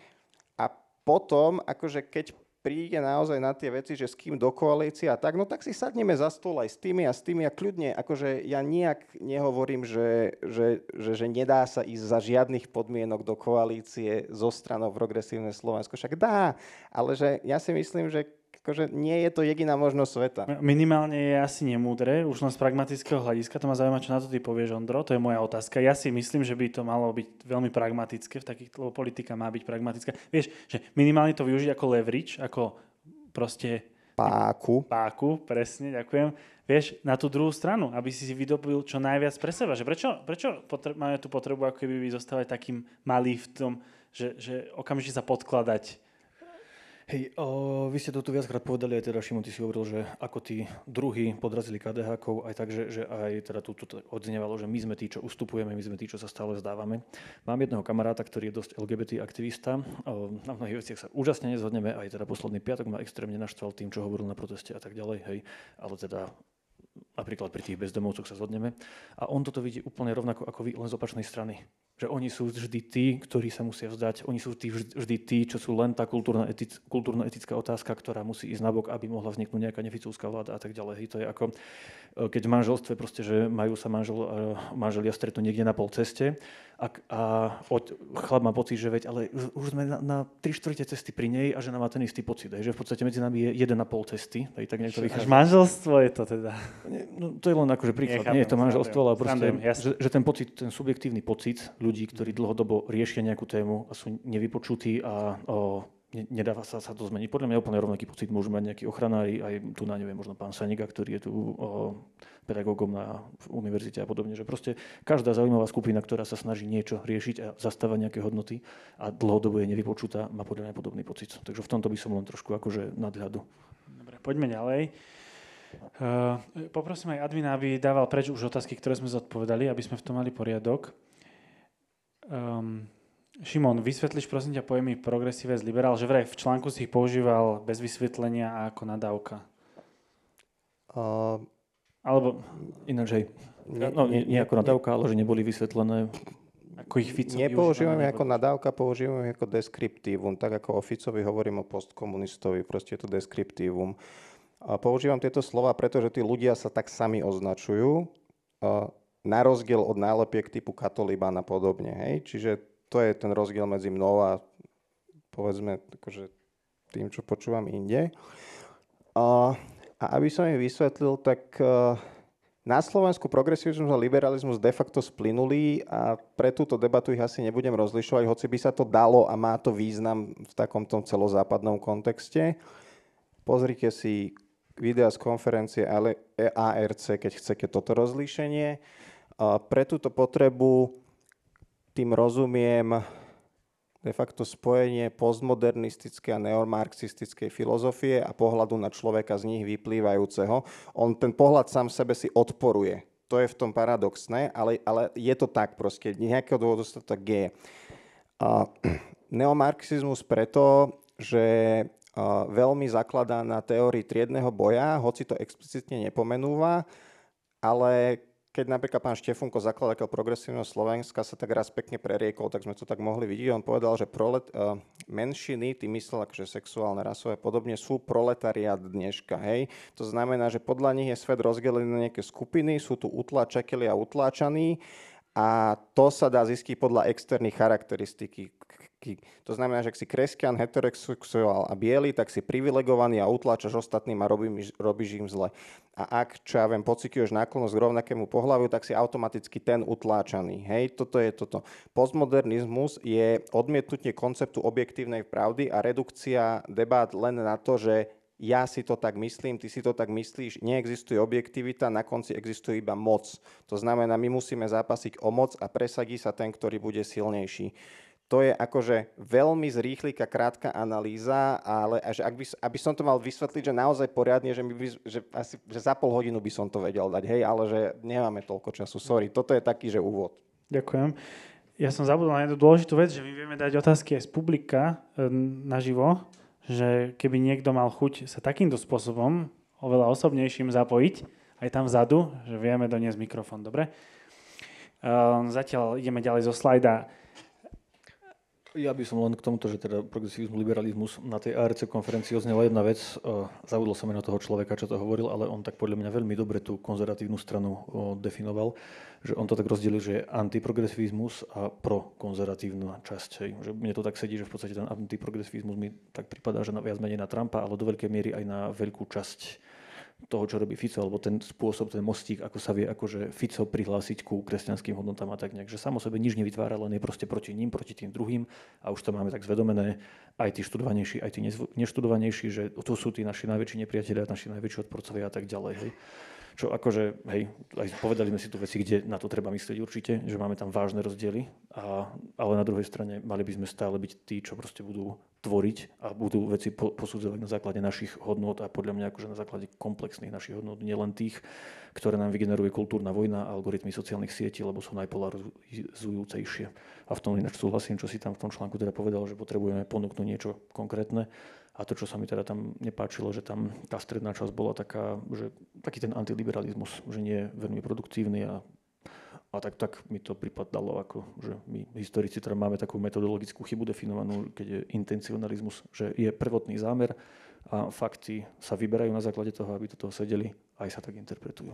Ale rovnaká výčitka sa dá spraviť predsa aj týmto protestom, že oni sú len anti-Fico. Oni neponúkajú nič konkrétne a mnohí to aj robia. Že nie je toto trošku také akože odvádzanie od podstaty problému, keď sa budeme baviť akože na tejto úrovni, čo si to teraz povedal? No, u nás teda v Bystrici sa protesty volali Slovensko je Európa, a že Bystrica je Európa, takže to som ja vnímal skôr ako to pozitívne a samozrejme, že boli tam aj takí krikovní, pri ktorých som trpel, alebo odzneli tam aj zase prejavy, ktoré boli parádne a hovorili o tej vízii lepšieho Slovenska, o ktorej potrebujeme hovoriť. A však hej, ale vieš, že aj Fico ti povie, že on chce akože tie dobré sociálne podmienky pre tých pracujúcich. Hej, on chce, aby sme tu neboli zaplavení nelegálnymi migrantami a neprechádzali nás tu auta ako v Nemecku. Hej, že ja akože chápem, čo chceš povedať, ale že podľa mňa, že toto nikam nevedie, lebo že každá z tých strán má nejakú v úvodzovkách pozitívnu víziu a má nejaké vymedzenie sa. To, čo ja tvrdím, je, že naša pozitívna vízia má byť kresťanská, ktorá vychádza z sociálneho učenia katolíckej cirkvi najmä, alebo z toho, čo sa z neho vieme zhodnúť aj s našimi bratmi a sestrami, s protestantmi.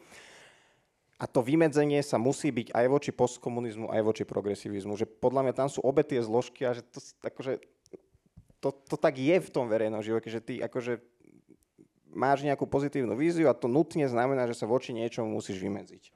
S týmto v základe súhlasím. Áno, nie s celým článkom, ale teraz s týmto súhlasím. Ja musím rýchlo do toho vstúpiť, lebo je tam na mňa nejaký komentár. Musím sa obhájiť. Ja som napríklad podpísal ten Ondrov list, alebo čo dali dokopy. No však to je to, že si nestranný, že si na Ondrovej strane. No, prečíc. Myslíš, že toto bol ten dojem, Šimon? Tak som sa snažil. No, kazí to vyváženosť debaty. Ja som ešte jednu chcel položiť, lebo boli viaceré tak na Šimona, tak jednu ešte na Ondra a potom už ešte si vypočujeme piesne nejaké jednu, dve a budeme pokračovať pri občerstvení. Že vlastne tá otázka znela, že keď vlastne sa niekto ohradí voči Ficovi, tak sa stane naozaj, že v médiách, no taký miláčik médií. Ja som zažil môj spolužiak na právnickej, Marek Janiga, ktorého mám veľmi rád, hej, aj som ho podporoval aj všetko, že tak on vlastne takto presne, že nejakým spôsobom sa ohradil voči tomu, ako sa viedla tá diskusia, hej, aj u nás na fakulte právnickej. A to bolo vidno, že médiá ho hneď žrali, hej. Ale keď sa niekto postaví voči progresívnym výstrelkom, ktoré by si aj ty označil za výstrelky, tak je často tam prichádza cancel culture a je vymazaný z verejného priestoru, alebo je tam aspoň taká snaha, ale minimálne nedostane priestor, alebo je to ťažké. Čo si o tom myslíš? Nie je tam taká... Závisí od toho, že ktoré médiá sledujeme. Hej. Lebo proste keď niekto z kresťanov, z kresťanského nášho sveta, hej, mikrokozmu, bubliny, alebo neviem ako, presadí, alebo teda prejde na progresívnu stranu, ale podporí niečo, alebo si dá, neviem, dúhu na profilovku, tak myslím, že tiež podobné veci sa len akože médií máme menej, ale tak, tie médiá, také, čo neviem, či by som ich nazýval úplne naše ako kresťansko-konzervatívne, ale teda čo skôr naše hodnoty zneužívajú, ako neviem, hlavné správy a táto dezinfoscéna parazitujúca na našich hodnotách, tak tie myslím, že tiež spustia akože podobný lynč a závisí od toho, že čo vnímaš ako silnejšie. Zaujímali by ma k tomuto nejaké štatistiky a zase len poviem to, že teda furt máme pocit, že teda my sme tí viac trpiaci a porozprával by som sa s tými ostatnými. Nemám k tomuto nejaký názor, akože áno, súhlasím, že na jednej strane vie to byť takýto akože veľmi taký ten mediálny lynč veľmi rýchlo spustený z tej progresívnej strany a hej, no, v tej depolarizačnej iniciatíve sa furt snažím tak nejako, že to vyvažovať. Vďaka napríklad tej depolarizačnej iniciatíve sme presvedčili dve ženy, čo sú fakt akože tvrdé progresívky, že keď bola tá kauza Tkačenko a tá partia tých nešťastníkov, keď písali o Sime Magušinovej tie odporné veci na Twitteri, či kde to bolo, tak my sme proste najprv museli 2 hodiny presviečať v čete alebo na kole, alebo kde tie najprogresívnejšie ženy z tej našej partie depolarizačnej. A oni potom akože naozaj tam nakladali tomu Tkačenkovi a týmto, že vek sa uvedom, že si žene povedal a tak ďalej. Hej. Že proste nie je to úplne, že sú pevne dané čiary, pevne dané hranice. Proste vždy sa dá nájsť toho dialógu schopného aj na druhej strane barikády, ktorejkoľvek barikády. A tak asi. Dobre. Tak máme 10 hodín. A ešte otázka z publika. Tak to musíme dať tento priestor. Pozdravujem všetkých, volám sa Emil. Ja by som sa chcel pánov spýtať aj na základe tu prítomného Juraja Šusta, ktorý pred pár dňami u Tomáša Kováčika spomínal v debate taký pohľad o katolíckej politike alebo tej takej konzervatívnej politike. Aj vzhľadom na to, čo tu spomínal kolega, že čo teoreticky nahradí ten upadajúci progresivizmus, či už u nás alebo v Európe, tak pán Šust rozprával, že kresťanská politika je skôr, ak to tak parafrazujem Juraj, vy ste to tak nejako povedali, že skôr filozofická kategória, ako nejaká realita, že či má čo nahradiť niečo, čo presadzuje naše hodnoty konkrétne v našej politike. A či súhlasíte s týmto, ako to pán Šust povedal, že je to skôr filozofická kategória. Ďakujem. Chce to pán Šust vysvetliť? Nie? Dobre, takže stačí takto? Ja mám pocit, že pri tom, že takto nejako splýva, že kresťanské konzervatívne, ty si to v tom článku nejako oddelil, ale teda väčšinou to v tom... Ty povedal, že sa ti páčilo inak, že ako to oddelil, nie? Že to bolo akože vysvetlené, že to tam venovalo, že to nebolo niečo, že proste sme vedeli, čo ty myslíš a takto. Hej? Že prečítajte si na Šimonov článok. Je to dobrý článok. Čítať viac nikdy nie je zle, určite. Ale pri tom, ako sa dneska, že kto všetko sa hlási ku konzervativizmu a pri tom, ako sa Trump hlási ku konzervativizmu a tieto veci, tak ja mám pocit, že proste skôr naopak, že potrebujeme od tých politikov, ktorí akože považujeme za našich reprezentantov, chcieť, aby boli naozaj kresťanskí. A nie len v nejakých dvoch položkách, teda to je to, čo ten Štepán Smolen spomenul, že dvojpoložkoví kresťania, hej, že si proti potratom, OK, si proti LGBT, OK, si náš, hej. Lebo z toho sa potom vytvorí taký strašne vulgárny, zjednodušený obraz kresťanstva, ktorý je strašne zneužiteľný, hej, že proste príde nejaký Kotleba, že ja som proti tomuto a som váš teda, hej, a potom poďakujte mi a tak ďalej, hej, a potom, že hoci kto to vie, tak to akože zneužiť. Že podľa mňa potrebujeme práve viac kresťanstva žiadať od našich politikov, alebo v podstate od všetkých politikov, ale hlavne od tých, ktorí sa k nám a našim hodnotám hlásia a potrebujeme byť veľmi opatrní v tom, že či sa k nám nehlásia len na základe kalkulu, na základe toho, že vedia, že kultúrna vojna funguje, že sa cítime ohrození, že proste vypína nám prefrontálny kortex, emócie, kráľujú a tak ďalej. Šimon, ty ako to vidíš s tou kresťanskou, katolickou politikou? Ja si myslím, že nie je že čisto abstraktná, že veď keď čítame sociálne encykliky, tak tam sú aj niektoré pomerne konkrétne veci. k mnohým oblastiam. Myslím, že sa na základe toho dá sformulovať substantívna politická vízia. A aby som to trochu vyprovokoval, myslím si, že najlepšie ho reprezentuje americký viceprezident J.D. Vance, za ktorého som veľmi vďačný. A ak chcete vedieť, čo sa skutočne deje v Amerike, čítajte tých Američanov, ktorí sa predtým osvedčili v zápasoch z kresťanských pozícií. Nečítajte progresívne médiá, ktoré sa snažia zhodiť každý jeden úspech, ktorý je proti ním. Ja rozumiem, že to nie je dokonalé, akože zďaleka nie. Ale to, čo sa v Amerike podarilo, a to nie je len Trump, to je celé široké prostredie kopy a kopy inštitúcií, kopy a kopy angažovaných ľudí, ktorí tvoria nejaké pomerne celistvé prostredie, tak to je podľa mňa inšpiratívne vo všetkej svojej nedokonalosti. Vzhľadom na to, že nie som veštec, neviem, ako sa to vyvinie, ale kto označuje Trumpa za diktátora a dáva ho s Putinom do jedného vreca, je úplne, ale že úplne mimo podľa mňa. Tak a ďalej môžeme Ja len by som provokatívne. Ja by som teda provokáciu zareagoval na provokáciu, že základným atribútom demokratickosti by mala byť... Slobodné voľby, ktoré Trump vyhral. Áno, teraz hej, ale proste keď ich v tom 2020 nevyhral, tak odmietal odovzdať moc. A proste tá vôľa odovzdať moc, že keď nevyhrám, tak ju odovzdám. Že čo je viac demokratické ako toto? Dobre, počkaj, na toto nejdem nadväzovať. Podľa mňa si to akože manipulatívne pomenoval, ale že pozrite si tých amerických konzervatívcov, akože Daily Wire Plus, Babylon Bee, to je taká satirická stránka. To vás potom už poodkazuje na všelijaké zaujímavé veci a že podľa mňa sú to zaujímavejšie a lepšie zdroje ako to, čo sa nám dostáva zo slovenských novín. Už sme sklzli do partikulárneho problému, to by bolo nebezpečné ďalej sa tým uberať. Dokončíme to naozaj pri tom občerstvení, pri tom čaji.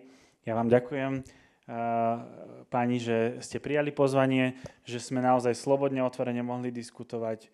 Verím tomu, že táto diskusia bola veľmi potrebná pre naše prostredie, pre kresťanov angažovaných vo verejnom živote na Slovensku a verím, že tie emócie z nej môžu doznieť ešte pri týchto tónoch, ktoré Ondro a kamaráti nám zanútia.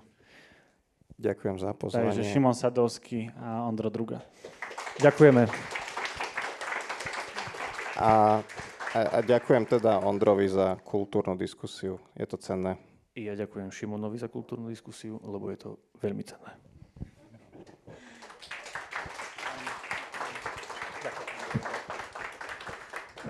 No a teraz vám už môžeme zaspievať. Zaspievame jednu pieseň. Je to Preleť vtáčku, je to pieseň z Horehronia. Vznikla teda konkrétne z obce Telgard. A Telgard je pôvodne grekokatolícka, respektíve pravoslávna dedina. Tam majú teda východný obrad, kde orgán nepoužívajú. A tam vznikol, alebo je to jedna z dedín, kde je horehronský viacvlastný spev, veľmi živý dodnes. A tento horehronský viacvlastný spev je zapísaný aj do nehmotného kultúrneho dedičstva UNESCO. No a my sme sa rozhodli spojiť práve tento spev s orgánom.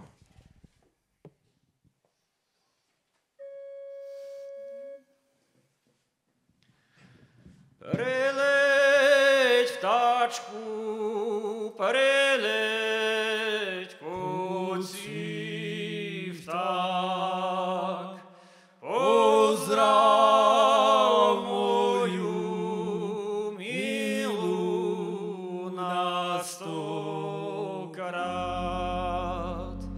Pozdrav, že ju pozdrav, jak sa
tebe, môj milý, ešte dal.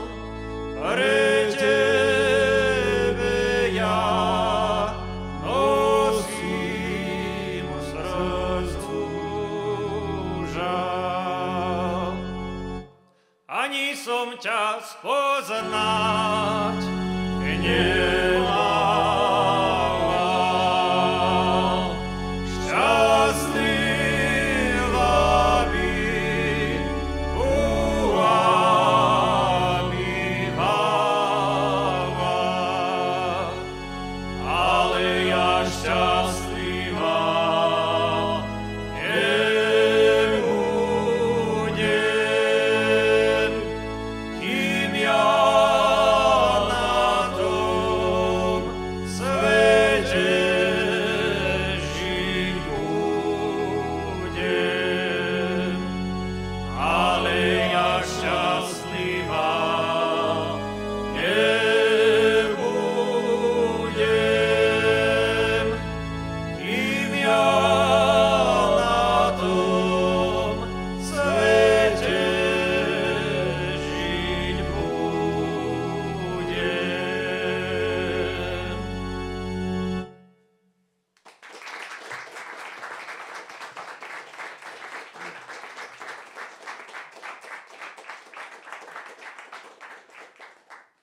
Ďakujeme. Teraz ešte posledná pieseň, je to taká dynamickejšia, taká klasickejšia world music. A mne trvá, kým sa nakablujem, ale teda popri tom vám budem hovoriť. Je to taká najdrzejšia úprava, čo sme spravili, lebo zobrali sme dvojcu legendárnych piesní, legendárneho speváka Jána Ambróza, ktorý teda preslavil talgárske piesne a zmenili sme ich dosť veľmi. Zmenili sme durovú za molovú, molovú za durovú. Pridali sme tam imitáciu gajc, aj 10/8-nový rytmus, ktorý je na Slovensku taký skôr exotický. No, dobre. Takže to je naša horička.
otvoril, aj za sebou zavrel, aj za sebou zavrel, aj za sebou zavrel. Hej, zletela kukučka z jedličky na búčkach. Hej, zaplakalo dievča pre svojho Janíčka.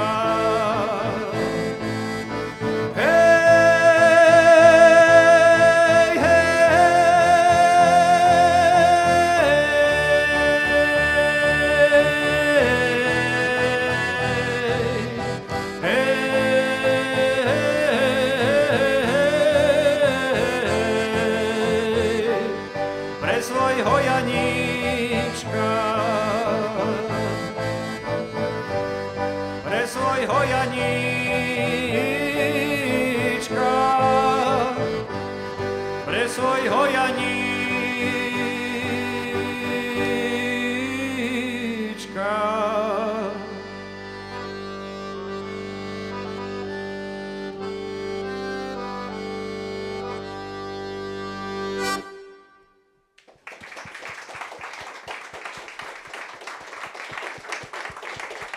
Ďakujeme. Na klávese hral Marek Pisalčík, kontrabas a spev Mišo Latinák, vrchná tercka Vlado Rekšák a prvú pieseň spievala Miška Neupaverová. Ja som Ondro a tuto sú moji kamaráti. Ďakujeme.